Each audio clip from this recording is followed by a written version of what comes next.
This is a Fox News alert. North Korean dictator Kim Jong-un has proposed a face-to-face meeting with President Trump about his country's nuclear weapons program.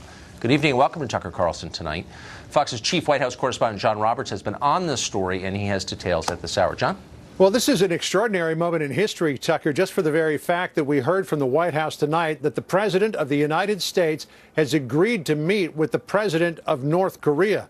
I mean, nobody thought that anything like this could ever happen unless it was under the most extraordinary of circumstances. But this is kind of from a beginning level. You know, Kim Jong-un had talks with South Korean officials earlier this week. Those South Korean officials came to the White House today to say that Kim is committed to the denuclearization of the North Korean peninsula, and he held out that olive branch for a meeting with President Trump. President Trump, who has said in the past many times he'd be happy to meet with Kim, agreed. But this is aiming toward the denuclearization of the North Korean peninsula. This is not about freezing North Korea's nuclear program, as has happened so many times in the past, only to watch them cheat. President Trump is making it clear that he wants Kim Jong-un to give up his nuclear program. A statement from the press secretary just a short time ago will pass along to you. President Trump greatly appreciates the nice words of the South Korean delegation and President Moon. He will accept the invitation to meet with Kim Jong-un at a place and time to be determined. We look forward to the denuclearization of North Korea. In the meantime, all sanctions and maximum pressure must remain. The question of where is probably one of the biggest questions right now. I would assume that President Trump is not going to go to Pyongyang in North Korea to meet with Kim Jong-un. I don't expect that Kim Jong-un would come to the United States because he might fear that he'll be thrown in an American jail and never see the light of day ever again. Not that that would happen.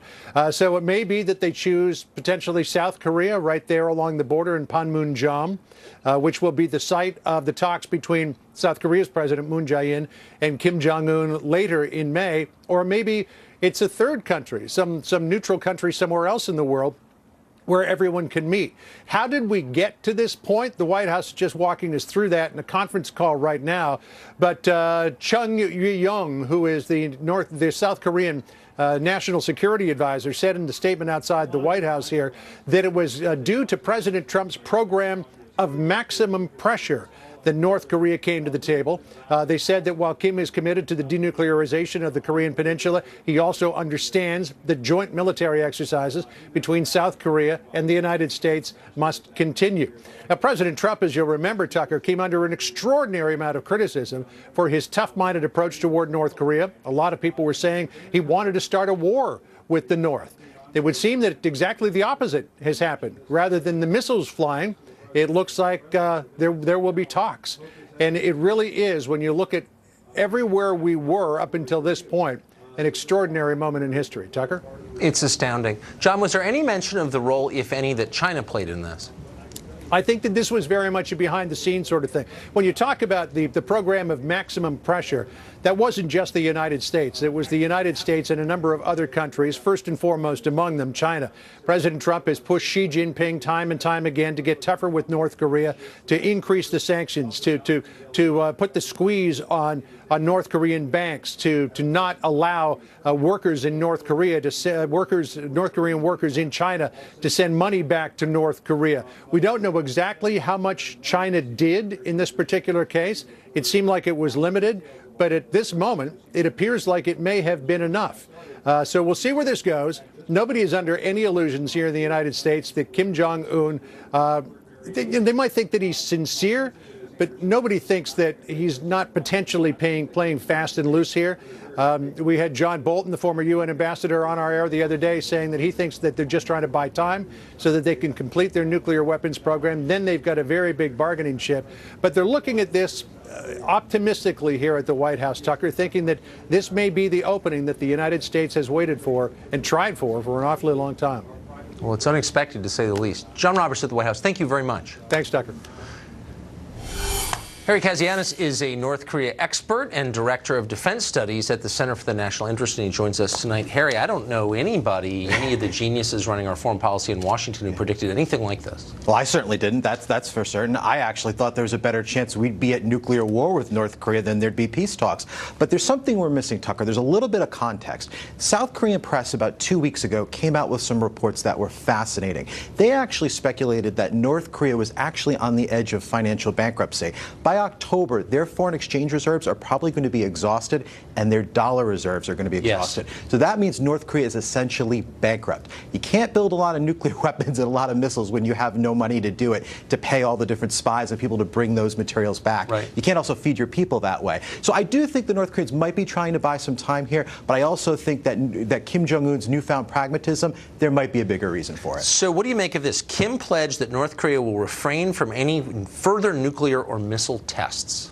As long as we're talking, that's the other caveat to that point. So I guess as long as that both sides are negotiating and we're trying to figure something out, then they won't test. There's a bigger point to all this. What I would urge President Trump to do, meet with Kim Jong-un, throw the Hail Mary. History shows us sometimes these things can actually happen and work out. I don't think there's anything wrong with that. But what this administration cannot do, Tucker, is give him any bribes, give him any economic incentives. The North Koreans have tried that in the past to come to the table. That would be the wrong move, and that would be a mistake. Huh. So what is the gambit? Continued pressure, I guess, in the words of South Korea? I think what we need to do is we need to test North Korea's intentions. Maybe they're sincere. Maybe they are willing to come to the negotiating table. Because we have to remember something here. The North Koreans, time is against them. Their economy is a disaster. It's worth something like $14 billion. South Korea's is worth something like $1.2 trillion. Someday the North Korean state will collapse, and I think Kim realizes this. So this may be a historic moment. I never thought I would see this before, probably in decades. So I think Trump has to explore it. And he may be the one president who would actually do this, who would go meet with the North Korean leader. Is he going to stop on his way in Oslo to get the Nobel Peace Prize? He should be given the Nobel. If he lands this, if he closes the ultimate deal of a lifetime, you give that man the Nobel Prize. There's no question. But let's be, I mean, the chances of that are right around zero, I think. There may be a of getting the Nobel Peace Prize. They gave it to Obama for getting elected, so I doubt they're do anything. Right, I'm aware. Yeah. So you know what? Trump's got to explore that. So what happens? I mean, just to game this out a little bit, and it's obviously this is speculative, but the end game, of course, is reunification. The Korea is becoming one country again. What would that mean for everyone else? It means a lot of good. It means a lot of bad. The bad is the toughest part. The cost to reunify North Korea with South Korea is probably something like $10 trillion. You're talking about having to build roads, bridges, take care of their people. The economics of that would be totally insane. Plus, you would have China and Japan very nervous about what a strong Korea would mean for the region. Just thinking that through is just astronomical. Huh. And China would not be in favor, and Japan would not be in favor. I don't think Japan, I think you could convince them in the long term. China, I think it would be one of their biggest fears. Well, we're thinking ahead. But for the moment, this is really, it's amazing. It's history and again, as usual, no one in D.C. predicted it. Harry, great to see you. Thanks, Tucker. Appreciate it. We've got a lot